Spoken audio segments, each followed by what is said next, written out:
give thanks, for this precious day, for all gathered here, and those far away, for this time we share, with love and care, oh, we give thanks, for this precious day, oh, we give thanks, for this precious day, for all gathered here, and those far away, in this time we share, love and care, oh, we give thanks, for this precious day, oh, we give thanks,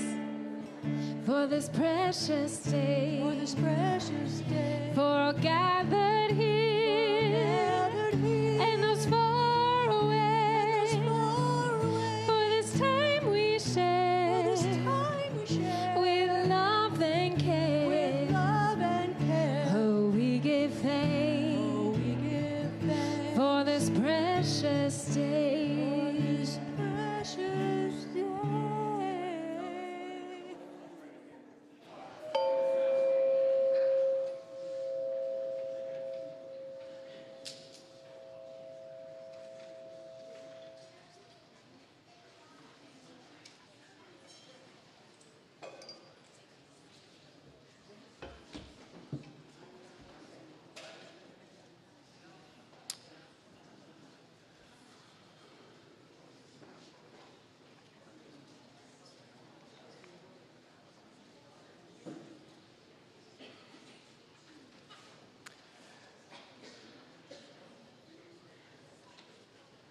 We want to start by welcoming everyone on this not quite yet too hot to handle Sunday. There's some dispute, I guess, at Valley Unitarian Universalist congregation. Today is our Democracy Day. After service today, we will have our annual meeting. And it's a day when we release some of our members who are volunteers from their elected positions and elect others to take their places. For over 50 years now, VUU has continued this tradition of convening kind of like a small town community to meet and decide on a plan for our next year together.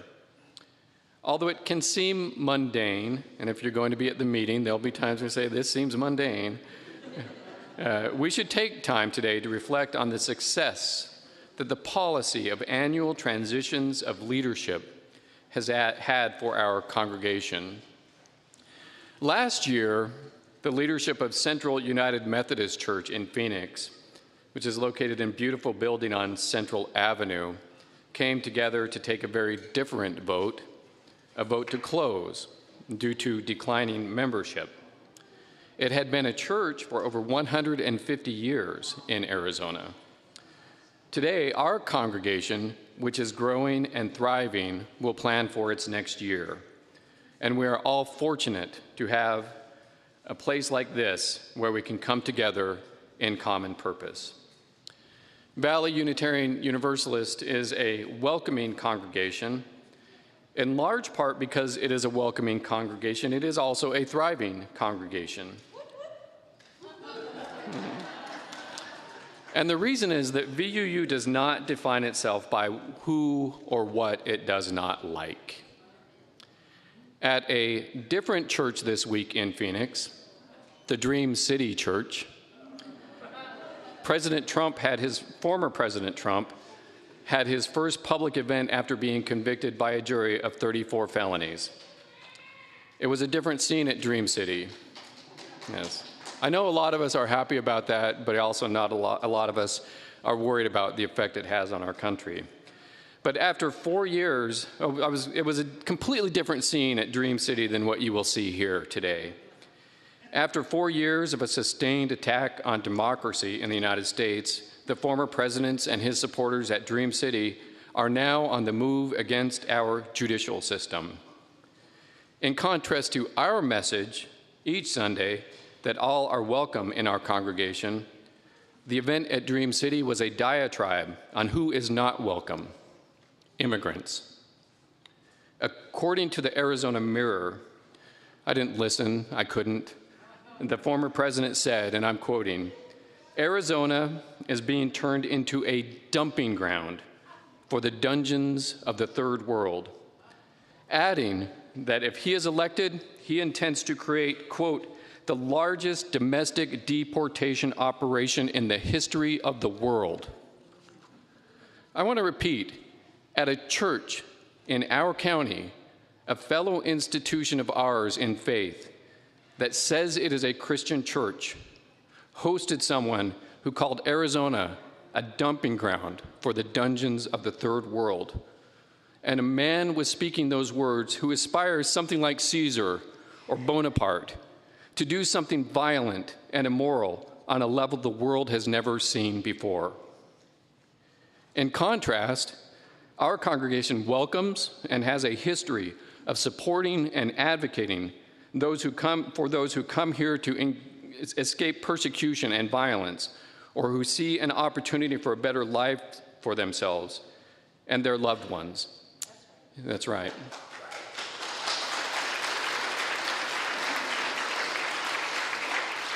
I want to thank Mark Beeler. I know, Mark, you're an entire group who is part of our initiative for justice and fairness in immigration. But Mark, thank you for your leadership on immigration issues.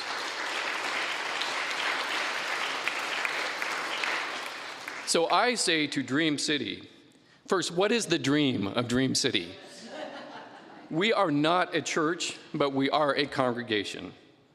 And we are not necessarily Christian, but we know what Christianity is. And we have power just like you have power. And we cannot disagree more. And we will use our power to counter hate. And I call on the leadership of Dream City, renounce the former president's comments as not Christian.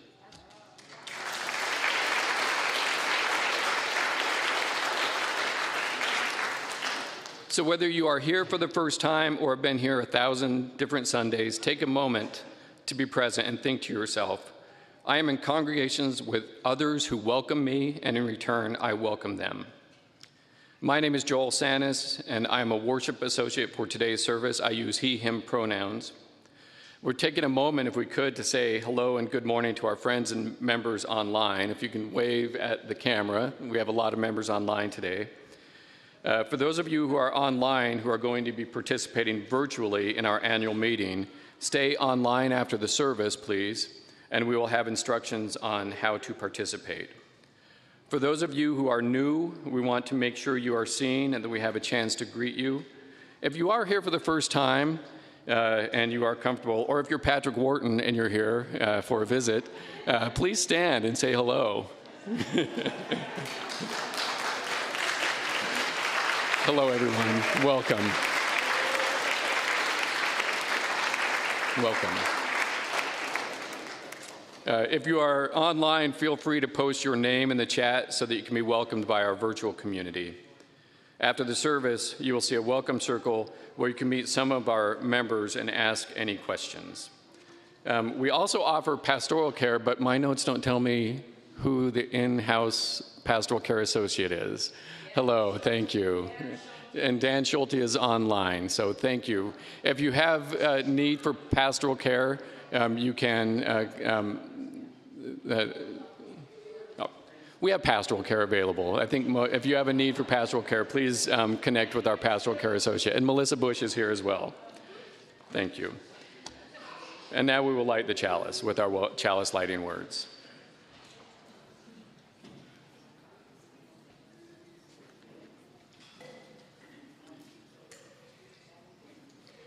We kindle this flame, symbol of our faith, for the light of truth, the warmth of community, and the fire of love, which calls us to work for justice. This is a responsive reading, and your lines are, come in. All right. You who are brokenhearted, who woke today with the winds of despair whistling through your mind. Amen. You who are brave but wounded, limping through life and hurting with every step. Amen. You who are fearful, who live with shadows hovering over your shoulders. Amen. This place is sanctuary, and it is for you. You who are filled with happiness, whose abundance overflows. Amen. You who walk through the world with lightness and grace, who awoke this morning with strength and hope. You who have everything to give. Amen. This place is your calling, a riverbank to channel the sweet waters of your life, the place where you are called by the world's need. Amen. Here we offer in love. Here we receive in gratitude. Here we make a circle from the great gifts of breath, attention, and purpose, and children. Yes. Yes. Excellent.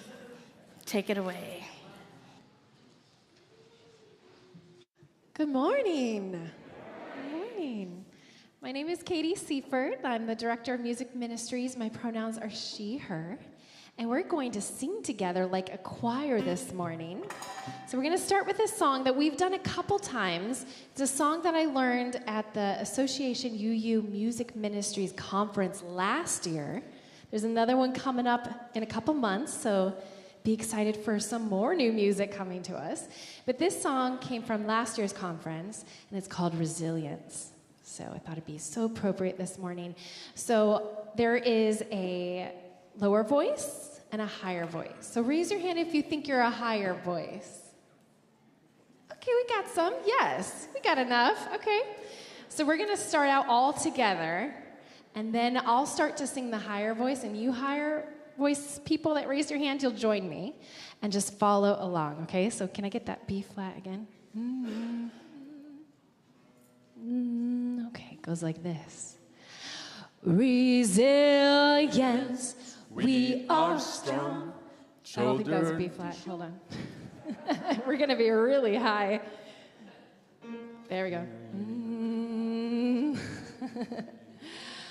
Resilience, we are strong.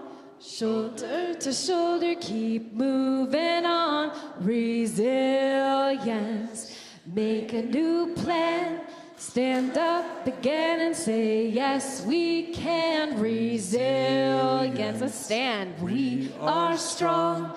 Shoulder to shoulder, keep moving on. Resilience, make a new plan. Stand up again and say, yes, we can. Let's stand. Resilience, we are strong. Shoulder to shoulder, keep moving on. Resilience, make a new plan.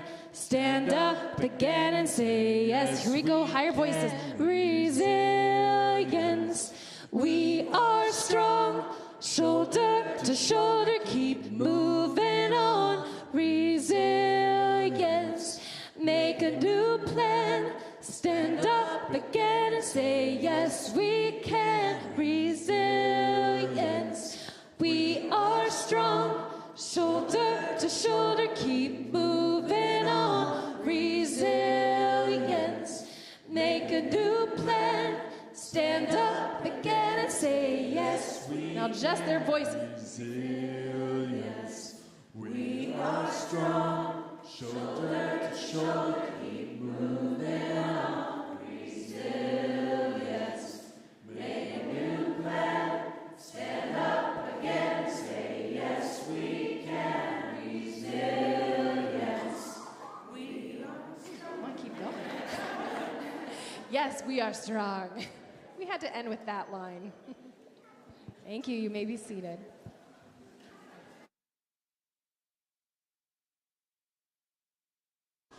Good morning. My name is Kelsey McIntyre, and I am the temporary acting DFF. I'd like to invite all the children to join me up front for our Time for All Ages.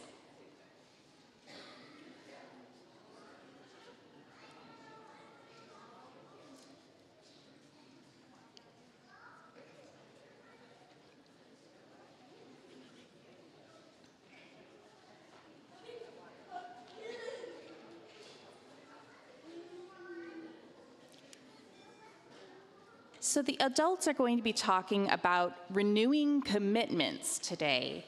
And you guys know that every year, or those of you who've been around for a while know that every year we create what's called a covenant in our classes. And that is our own commitment to each other about how we're going to behave in class. So I wanted to create this little craft for you guys to take home and maybe do during this summer to get you to start thinking about what things are important to you to be in your covenant before you guys make those at the beginning of next school year. So if you first take a piece of paper, and I'll have these for you guys over in the education complex to pick up during snack time. You see how it has those 4 holes in it? You're going to take some yarn and start weaving it through the holes until there are 2 long ends hanging down on both sides.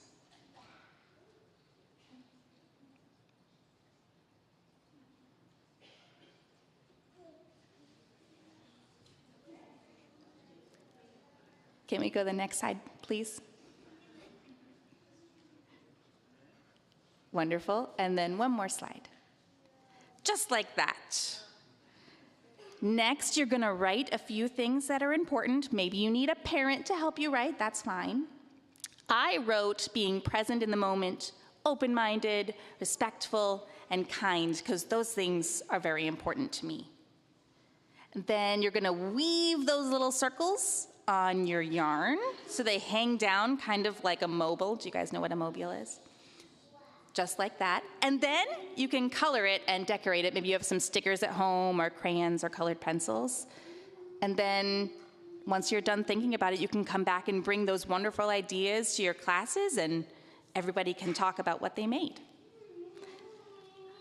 All right, well, thank you guys so much. If the adults would please rise and form a bridge of love, we'll sing you out.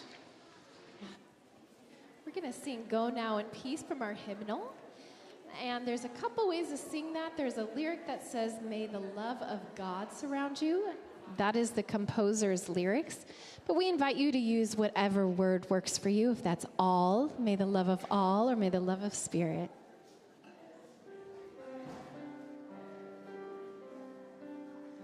Go now in peace, go now in peace. May the love of all surround you everywhere, everywhere you may go. Go now in peace, go now in peace. May the love of God surround you everywhere, everywhere you may go. Go now in peace, go now in peace. May the love of God surround you. May the love everywhere you may go. Everywhere you may go.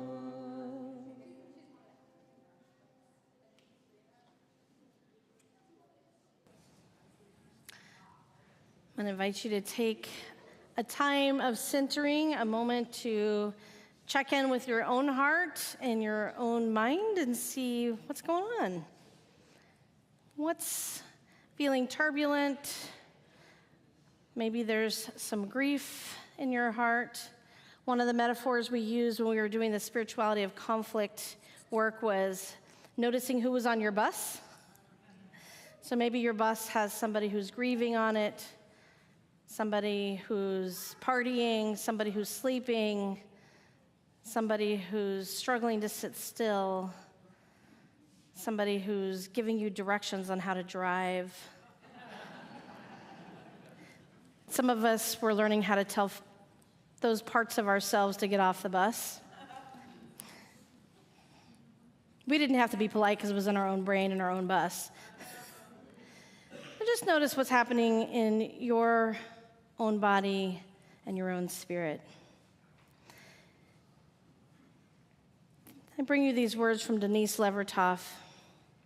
She dedicates them to the memory of Karen Silkwood and Elliot Gralla, and begins with this quote: "From too much love of living, hope and desire set free, even the weariest river winds somewhere to the sea." But we have only begun to love the earth. We have only begun to imagine the fullness of life. How could we tire of hope? So much is in bud. How can desire fail? We have only begun to imagine justice and mercy, only begun to envision how it might be to live as siblings with beast and flower, not as oppressors. Surely our river cannot already be hastening into the sea of non-being. Surely it cannot drag in the silt all that is innocent. Not yet, not yet. There is too much broken that must be mended, too much hurt we have done to each other that cannot yet be forgiven. We have only begun to know the power that is in us if we would join our solitudes in the communion of struggle. We have only begun to know the power that is in us if we would join our solitudes in the communion of struggle. So much is unfolding that must complete its gesture. So much is in bud.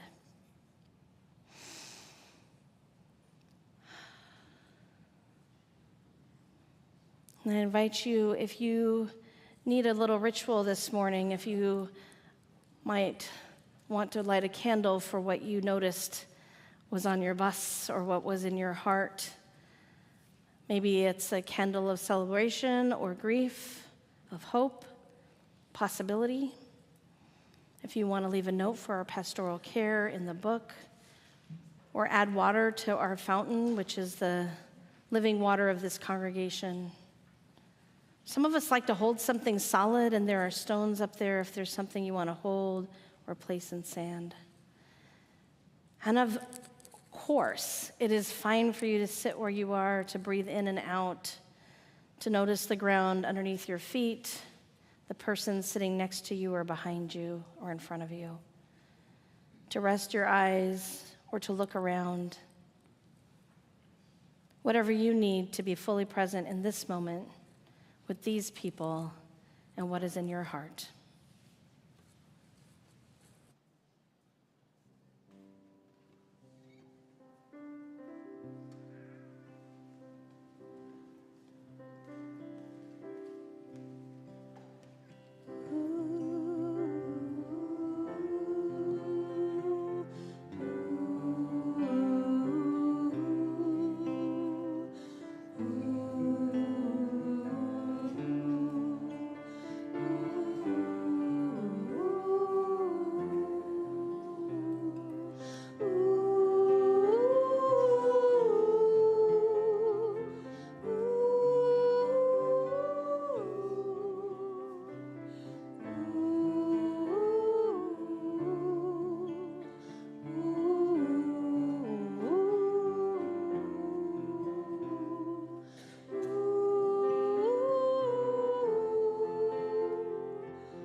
Shape of justice.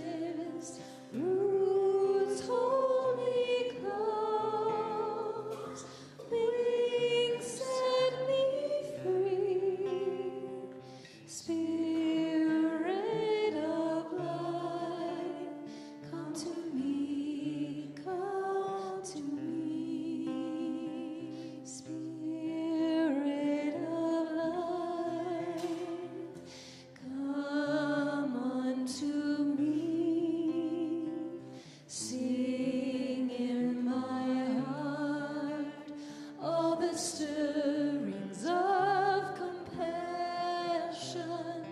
Blow in the wind, rise in the sea, move in the hand, giving life the shape of justice. Roots hold me close, wings set me free. Spirit of life, come to me, come to me.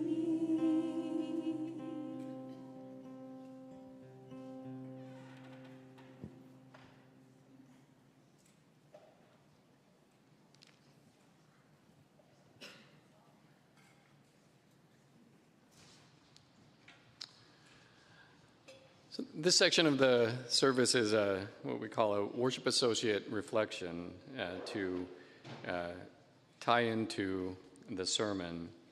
And I've said this before, one of the benefits of getting to the reflection is we get to get a preview of the sermon to make sure that they tie in together. And as always, you're going to have a terrific sermon from Reverend Sarah. One of the habits I have tried to break in myself personally is how I answer the question of, how are you doing? It's a simple question. I always add good or great sometimes or doing fine. But if there is a pause, sometimes the next word comes out and I say, busy. For my friends, they know that this is the equivalent of me answering the question by maybe somebody who recites all their medical ailments. Because my chronic condition is busy, and nobody wants to hear me complain about how busy I am. So my family and I have been members of VUU for almost 25 years, and my first volunteer activity was at the request of a member, Todd Hegland, who some of you remember. And coincidentally, I have a story about Todd that is relevant to being busy. When Todd was in his last days, our music minister at the time, Kelly Walker, went to see him and to sing to him. Kelly came to a meeting that I was at. Might have been finance, might have been a board meeting. She had just been with her meeting with Todd, and the meeting we're having, she was a little bit out of sorts. Those of you who know Kelly, she was going all the time, always active, always doing things. And she said that when she went to see Todd, who's ever the polite Midwesterner, he asked Kelly how she was doing. And guess what? Kelly said, good, busy. And Todd, who was in his last days, said to Kelly, it's good to be busy. So what Todd wanted me to volunteer for was to be on the finance committee. And I said yes, and that was my first volunteer position here. Then soon after, Marilyn Herder, who at the time was the religious education director, asked me to go on an Our Whole Lives training in Berkeley, California. And I said yes to that, too. So OWL teacher was my second job. And after that, I was on the board and then president of the board. And since then, I have co-facilitated a dozen or so OWL classes, and those go for several weeks and sometimes for months of Sundays. I've been a co-facilitator of the Coming of Age program twice. I've been a mentor of Coming of Age 3 times. I spent 9 years on the Special Funds Committee. Now I'm on leadership development and stewardship, and I'm a worship associate. Yeah, thank you. Yeah. Yeah, I was going to say that the only good thing to ever come out of the Trump era is his invention of the word braggadocious. And so I don't want to be braggadocious, but that's a lot. I mean, it's, over time, though, that's over 25 years, and it shows how just a little bit of at a time can make a difference. But I do honestly have friends who are outside VUU who say I have some kind of a problem with how much I volunteer. So why do I volunteer so much? And I know that there are people here, I'm looking at Carl especially, who volunteer even more than I do, and many of you volunteer even more than I do. Lots of you. So why do we do it? On the plane yesterday, I was coming back from a memorial service. I took these two books that I occasionally go back to for reference and for inspiration. The first is very wonky. It's called Identity, Youth, and Crisis by Erik Erikson. And the other is Man's Search for Meaning by Viktor Frankl. I think I picked up the Erikson book in college, but it might even have been in high school. Erikson was a close colleague of Sigmund Freud's. Erikson had some differences with Freud, but as opposed to other psychoanalysts who made big breaks from Freud, Erikson built on a lot of the things that Freud was theorizing about. And one of the things he thought was there were a few more stages to go through in life besides Freud's focus on the infant to conscious being stage. And one of the stages that Erikson wrote about is this stage we go through late in life, what we call the generativity stage. He wrote that Freud was once asked the question, what he thought, and it's in this book, what he thought a normal person should be able to do well. And instead of a complicated answer with lots of different explanations, Freud said simply, to love and to work. Such a simple formula. And this is what Erikson said about the final stage in life, this generativity stage in life when we go from working adult to someone who might be nearing retirement. I'm quoting, "To whatever abyss ultimate concerns may lead individuals, as a psychological creature, we will face toward the end of life a new edition of an identity crisis, which we may state in the words, 'I am what survives me.'" He goes on to write that all our striving in life to do good flow into the life of institutions. What he is describing is a non-metaphysical form of immortality. We will die, but if we have contributed positively to institutions, and here the institution is this congregation, which will be here after we are gone, what influence we have had will live on in the institution. For those who don't feel that their influence will continue on in institutions, Erikson described a little bit of what I think might be a non-metaphysical form of hell. He quotes, "The lack or loss of this accrued ego integration is signified by disgust and by despair. Despair expresses the feeling that time is short, too short for the attempt to start another life and try out alternate roads to integrity." He writes that the sign of a person who has not managed the transition, the identity crisis transition, to the generativity stage of life will show disgust and misanthropy. Misanthropy is and anthropy, hatred of humans, or a chronic contemptuous displeasure with particular institutions and people, which masks what is really going on is actually the individual's contempt of himself. I think we're seeing that in today's politics.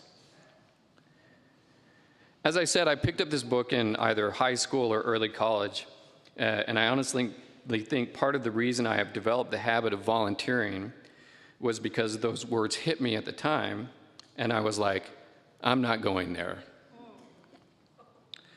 The other book is Viktor Frankl's famous book, Man's Search for Meaning. Before World War II, Frankl was a leading psychologist in Vienna, working in the same environment as Freud was at the time, but he was taking a different approach to therapy. He developed his own therapeutic method called logotherapy, which was designed to help patients understand that maybe you'll be familiar with this, much of their anxiety and neuroses are attributed to the fact they want to have a purpose in life, but how they are living their lives is not consistent with what they know objectively or subconsciously their purpose is. Frankel's work was interrupted when he was captured and spent 3 years in concentration camps. His brother, father, mother, and wife died in the camps, but Frankl survived, and shortly after the liberation of the camps, he wrote this book, Man's Search for Meaning, and these are words from his book. First, he quotes Nietzsche, he who has a why to live for can bear with almost any how. Speaking about himself and his fellow prisoners, Frankl wrote that the only way to bear the torture was to realize, and this he has in the book in italics, it did not really matter what we expected from life, but rather what life expected from us. And then in a sentence that defined his psychological theories from the prevailing psychoanalytical theories of the time, Frankl wrote this: people's search for meaning is the primary motivation in their lives. Their search for meaning can only be fulfilled by them and them alone. Only then will it satisfy their own will to meaning. So today, as we celebrate our volunteers and elect our new officers to lead this congregation, know that what you are doing is not only work, and it is that, we know that. It is fulfilling your purpose in life, and it is giving you the only level of immortality we can prove exists, that when what you do will carry on in this institution and in the lives of the people you touch with your work. It is good to be busy.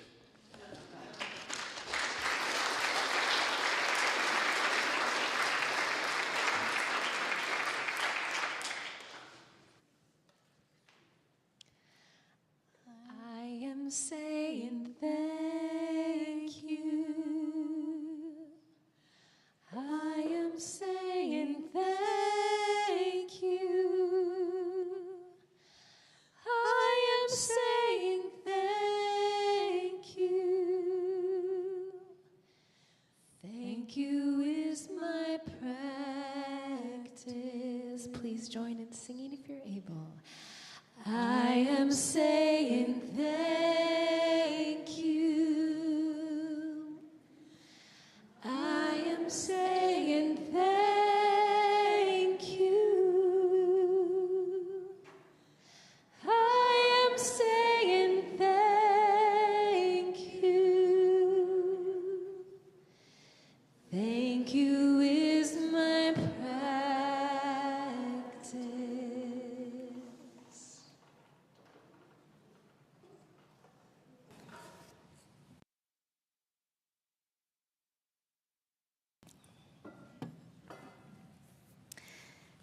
I'm Reverend Sarah, the settled minister here. Pronouns she, her. This year, Valley Unitarian Universalist has engaged in some very challenging conversations and has done some very deep and meaningful work to uncover the places in our shared lives where shared meaning and purpose have sometimes been elusive. But underneath those complexities, I have seen the thread of shared commitment to a future together that has been the glimmer of hope I personally have needed to keep navigating these waters. Now, many of you voluntarily signed up to explore some of these murky waters in the Spirituality of Conflict small group ministry that Reverend Sam offered this year.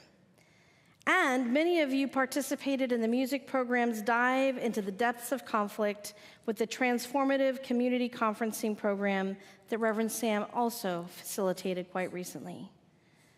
And many of you also showed up to 2 workshops we offered that gave us a theological lens and an embodied experience of what it means to be an interdependent and therefore impact one another precisely because we are connected, and so we'll have conflict.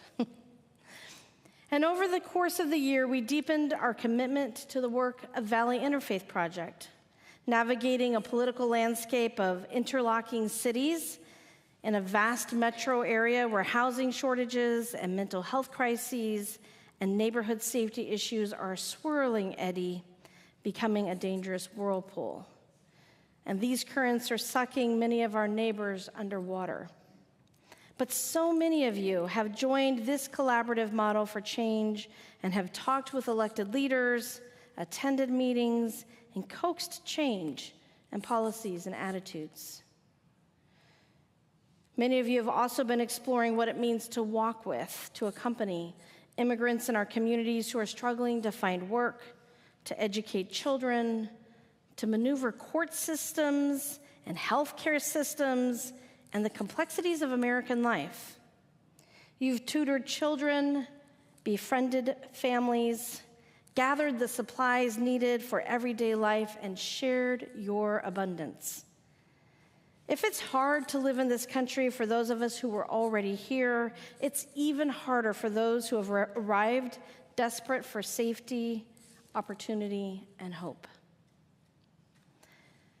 This year also, many of you have struggled with changes in our denomination, changes in how we think about ourselves as a community, and the language we use to describe ourselves and our commitments, and changes in what the next generation of leaders understand about what it means to say, I am a Unitarian Universalist. Perhaps it has felt like the currents have changed, and you have either been swept in a direction you didn't choose or don't have a map for. Or perhaps you feel you've landed in some kind of backwater where it feels like you will be left behind and forgotten. This year, some of you have been working in the background to keep us all afloat. You've been throwing us life jackets and keeping us in flotillas, offering us songs to sing and food to share, and a sense that even if we're not sure where these waters lead right now, we are in this together. And someone is nearby to hear what's on your heart and to offer the sustenance you need to stay afloat and not drift away. Now, some of you have also been trying to make a map for us, to create a charter for the unknown waters and to build a vessel we might all climb in and find safety and community and, I don't know, maybe even plan a party. And that's been hard too, because it's hard to build something while you're also in motion. Amen? It's hard to build something while you're like moving. And it's hard to build something when at every turn, someone is interrupting you to give you a different idea about how you might build it or how it should look or function when you're done. And there's no clear blueprint and no consensus for what the blueprint might look like. You might have wondered how much longer you can maneuver in these circumstances. But I've watched you. You've picked up the oars and you kept us moving anyway. Yeah. And so many of you have also shown up in the middle of this time and decided to stick around with us and offer your energy and ideas, because you can see it too, can't you? You can see the threads of our commitment to be together, even in the midst of the eddies and the changing currents and the dangers of whitewater and backwater and navigational uncertainty. You can see it too. The conversation we are navigating is one about our future and the possibilities it holds, who we want to become as individuals and as a community. And the struggle here is between feeling like we're stuck in the perceived problems and reframing them as a possibility that we are living into. And that's a riskier conversation, because we are daring to think differently, to try new strategies, and to engage from different frames. We don't know how it will turn out. We don't know how it will turn out. But you're here anyway. One of the definitions of integrity that I've always liked is the one that says that integrity is about taking a stand for something and declaring that you are cause in the matter, that you have power to affect the outcome. And this also means noticing the ways that we are already contributing to the situation, even when it is noticing how we might be creating distractions or barriers, or even acting in ways that might be destructive to the shared future we want to impact. And instead of blaming others or waiting for others to do something or change, our integrity calls us to action and ownership. In our emerging community, this means moving from conversations about where we have been stuck into conversations about the commitments and strategies we will use to accomplish our shared mission.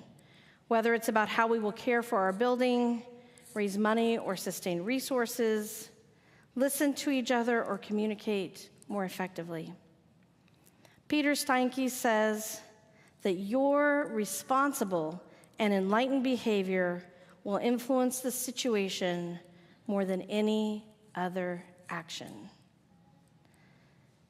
Probably one of the hardest pieces of our work has been to create what I call grace and space.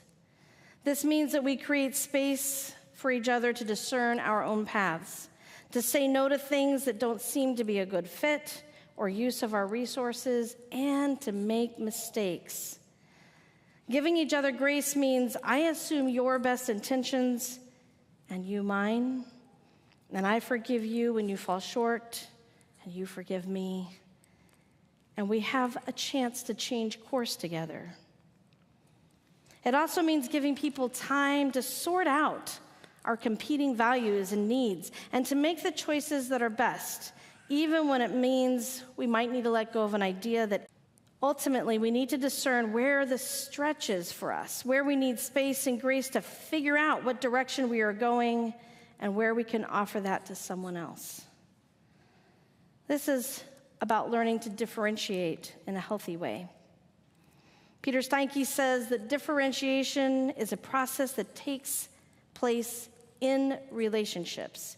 It's about balancing sometimes many life forces, individuality and togetherness when interacting with each other. And enmeshed communities can also be described as codependent communities. These are places where a false sense of unity is being practiced, where we're asked to go along, to get along, without addressing underlying issues and concerns.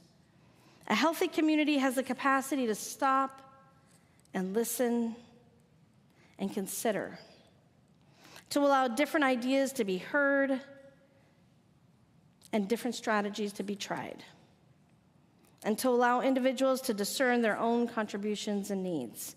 This is what we at Valley Unitarian Universalist are beginning to practice: differentiation instead of enmeshment. And today we are at the culmination also of a conversation about commitment. We're asking ourselves what kinds of our time, talent, and treasure we will commit to this community and its developing shared vision. We're asking all of us to make a promise that goes beyond our own specific needs and desires and invest in something bigger than any one of us individually. There is no specific, tangible return that we can promise you. The commitment is to the larger goal. And while we can each point to something that we've received from being in community, we can't draw a straight line from our investment to our receipt. It's a web. It's a web of returns and also a web of costs. And we are invited to bring our unique gifts to this shared endeavor and explore how being generous like Joel described, generous with our gifts, how that can bring unexpected results and be a life-giving experience in and of itself. And as we've learned, the people aren't the problem. The problem is the problem. We don't do this work as courageous individuals working solo. We will navigate these waters as a diverse community that brings many different tools, perspectives, gifts, and energy to this shared work. And it's not just work. When we experience deep connection, differentiated and not enmeshed, we also experience joy.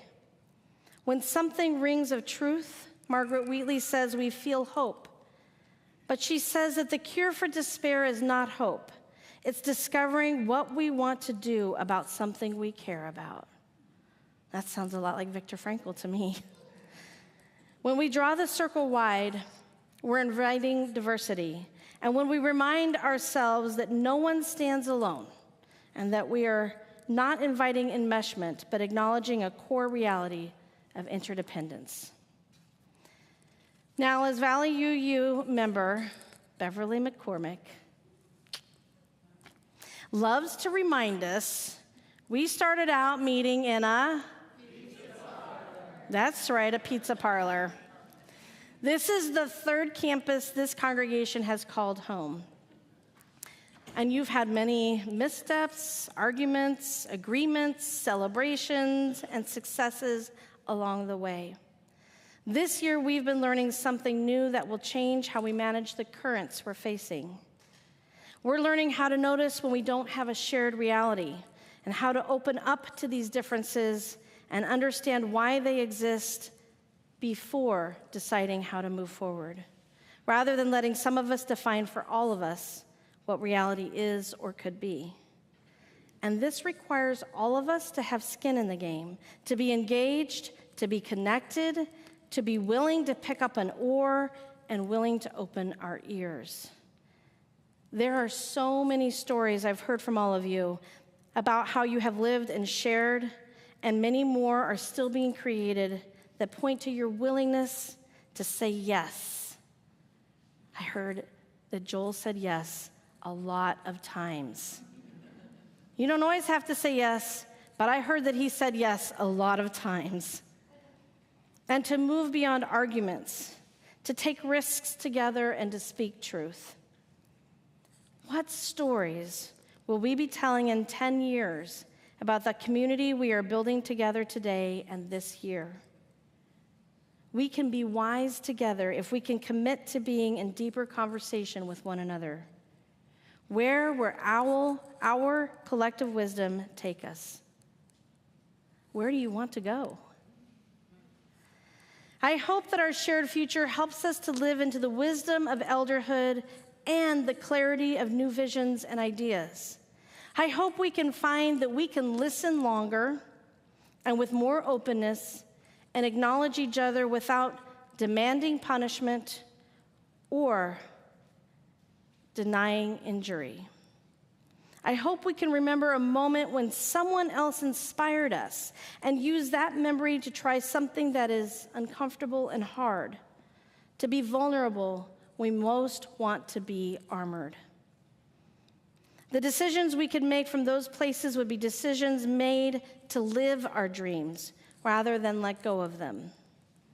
The vessel we build from these dreams might look a little unusual, but it will be sturdy and flexible, made for the long haul and for changing waters, made to hold our celebrations and grief, our new ideas and our traditions, made to hold the people who are here now and to welcome the people who will come aboard and need new things, bring new ideas, sing new songs, and add to the vessel in ways that we can't even imagine in this moment. So the question we are left with as we stand side by side is, what gifts do you bring and what commitments will you make? How will we bring new people and possibilities into our shared future? How can we listen and give each other the option to say no and still be in the circle, to find our own distinct truths while also sharing ourselves and our discoveries? Feminist theologian Elizabeth Johnson says that with the desire to serve each other and our world comes the reality of our interconnections. Woven into our lives is the very fire from the stars and the genes from the sea creatures and everyone, Utterly everyone is kin to the radiant tapestry of being. This relationship is not external or extrinsic to who we are, but wells up as the defining truth from our deepest being. As our community continues to emerge and grow, our challenge is to allow diversity while maintaining solidarity, to bring many voices and still discern a direction, a calling, a song, a circle that is open and growing. As Gordon McKeeman says, ministry is speaking and living the highest we know and living with the knowledge that it is never as deep or as wide or as high as we wish. Whenever there is a meeting that summons us to our better selves, wherever our lostness is found, our fragments are united, our wounds begin healing, our spines stiffen and our muscles grow strong for the task. There is ministry. Here is ministry.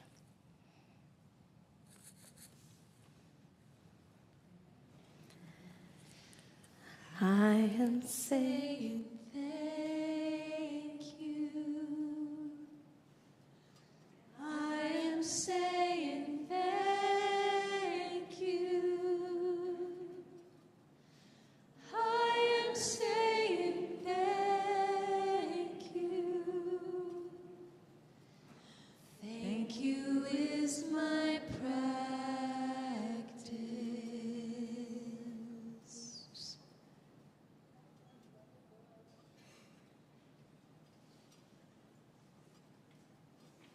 The time for our offering, and I want to go back to this Dream City place.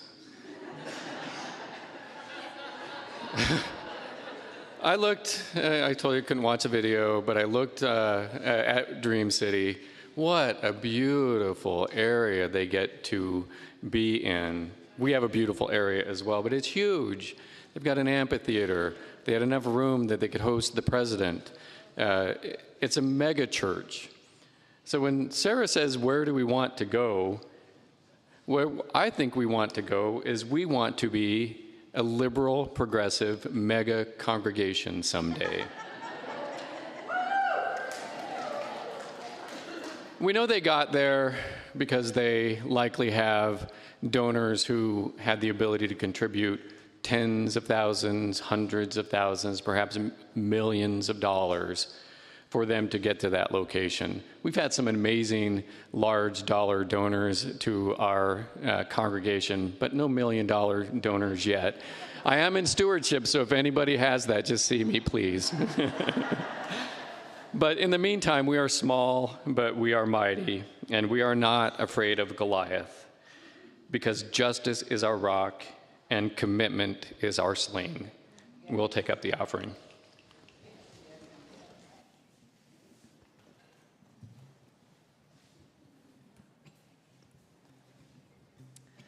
We're going to sing this song for you called Resilient by Rising Appalachia. And I put the words up on the screen so that the message can sit with you even deeper. Now, if you know this song, you're welcome to sing with us. And if you don't know it, you're welcome to enjoy it while reading the message. I am resilient. I trust the movement. I negate the chaos, uplift the negative. I'll show up at the table again and again and again. I close my mouth and learn to listen. Whoa, whoa, whoa, whoa, whoa, whoa, whoa, whoa, whoa. These times are poignant. The winds have shifted. It's all we can do to stay uplifted. Pipelines through backyards, wolves howling out front. Yeah, I got my crew, but truth's what I want. realigned and on point. Power to the peaceful, prayers to the waters, women at the center, all vessels open to give and receive. Let's see the system brought down to its knees. Whoa, whoa, whoa, whoa, whoa, whoa, whoa, yeah. Whoa, whoa, whoa,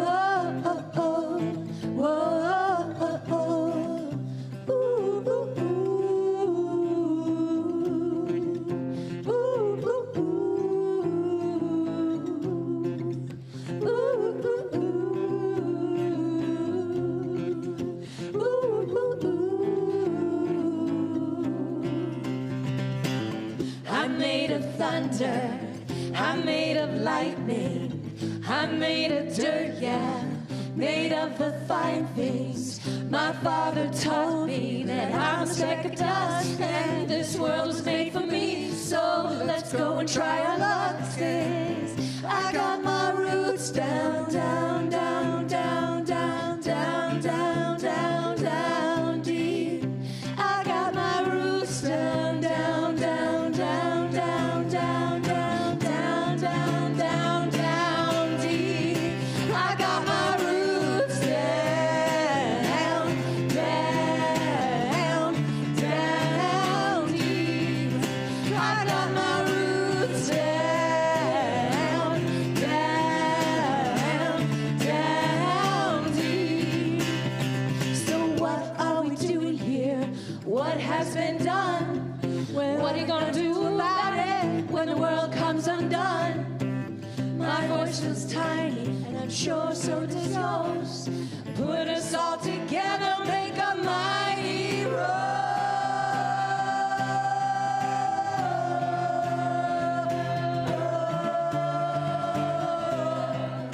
A mighty roar.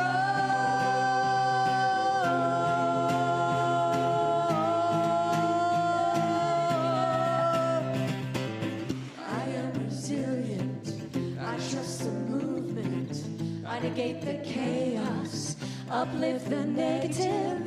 I'll show up at the table again and again and again. I'll close my mouth and learn to listen.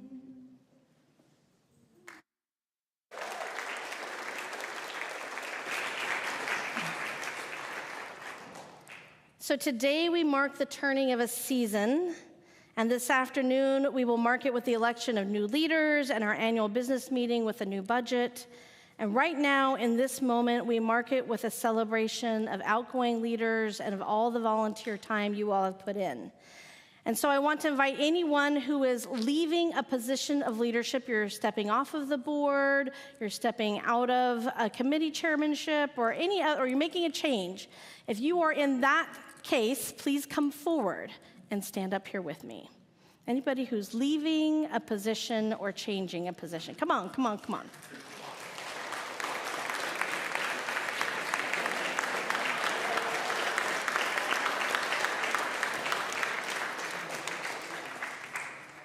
And we know there's some others who are leaving positions or changing positions because we're electing new folks. There is a cycle to life. Everything has a beginning, a middle, and an end, and this is true of life. It is true of communities. It is true even of leadership positions. And so let us honor this cycle of leadership transition with a shared litany. Members of the congregation, your line is, "For this we thank you." Very good. So you, dear leaders, present and not present, you have served us well, and as you were leaving leadership positions, you have held steady for so long, and now you are handing over the reins that you have so carefully held and tended. Several of you are at the end of your board terms, and you have been thoughtful leaders and stewards of this congregation. You have attended endless meetings, yes, written countless emails, recruited dozens of volunteers, edited innumerable e-news issues, happenings for us.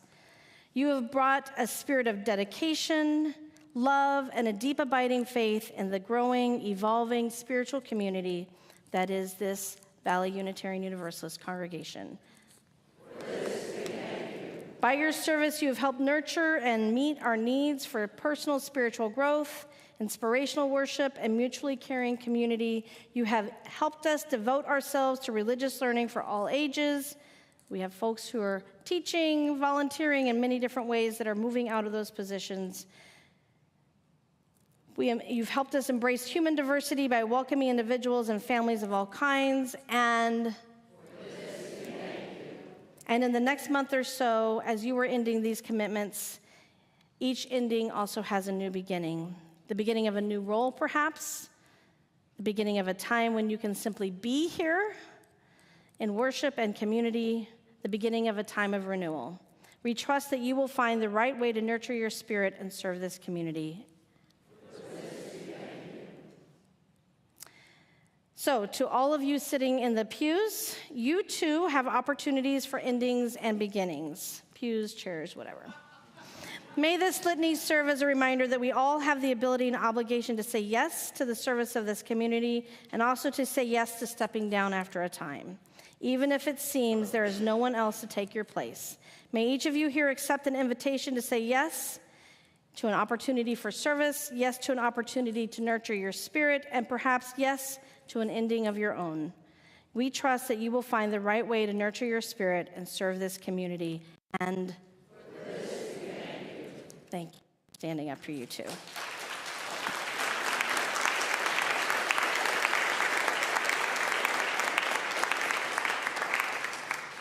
And now I invite you to stand as I name the different ways that we have each contributed to the life of this congregation this year.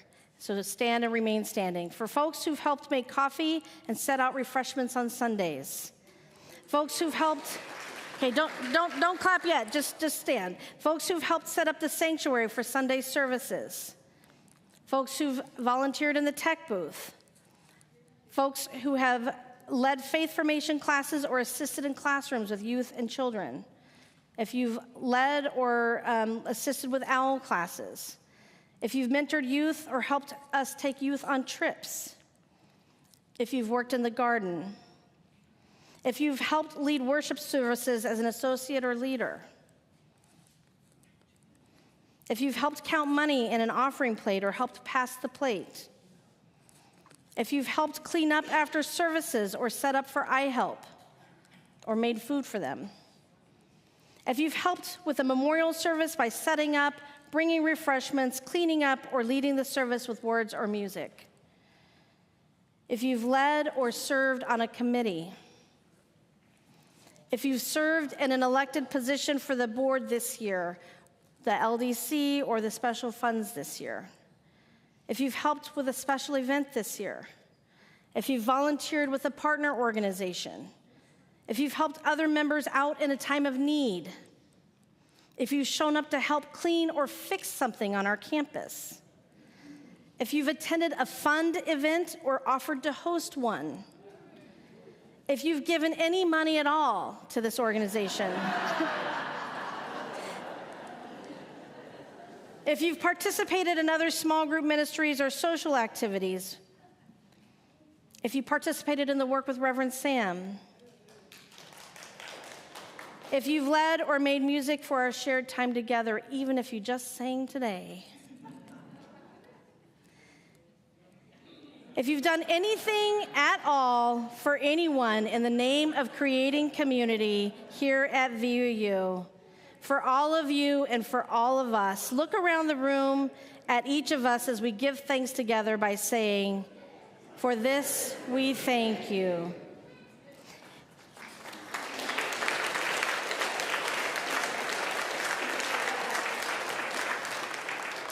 Thank you so much for all the ways in which you contribute to community, and one of the most basic ways you did that was to show up today. And so we will close with building a new way, and we'll get ready for our congregational meeting. Yes, let's stand again if you're able and join in singing from our hymn, "We Are Building a New Way."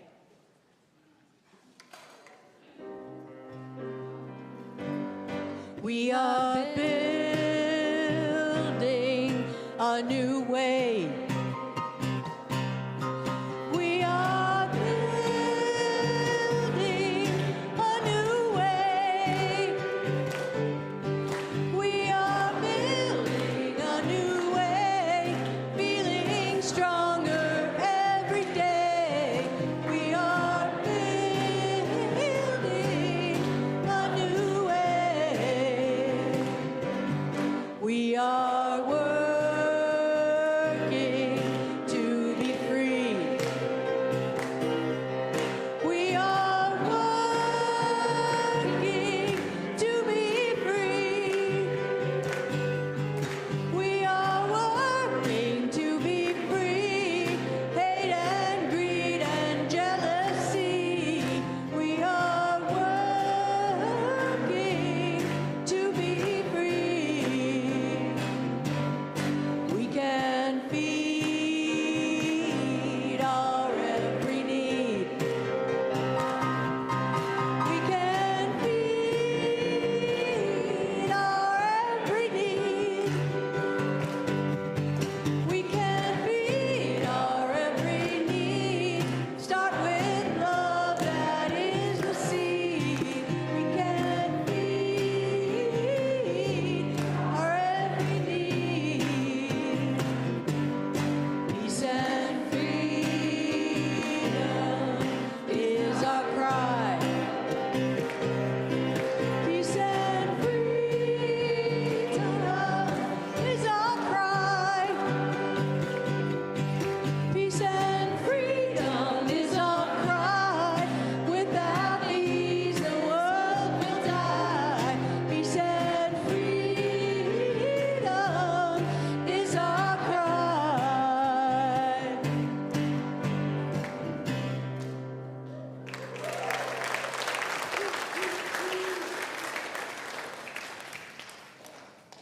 So don't forget there's a meeting, and if you want to stay and learn a little bit more about VUU and Unitarian Universalism, we have a short welcome circle, some refreshments, and now we will extinguish the chalice.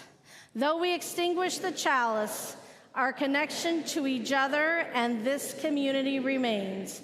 May its light guide us this week as we walk the path of justice, speak words of love, and fill our world with compassion until we meet again, which in my case, I won't be back in Sunday service until July 21st. Read your happenings. I'll be taking some time to do study leave and vacation, and I will be thinking of all of you for a little bit of that time. And I look forward to seeing you again. All right. And this QR code is for the annual report, which is almost complete. If you want to take a look at it, it's about 30 pages long.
Check, check, check. Hey, somebody asked me if we're having pizza, and the answer is yes. There will be food. Yes, we will be feeding you for the meeting, so don't go running away. Food, food, food will happen.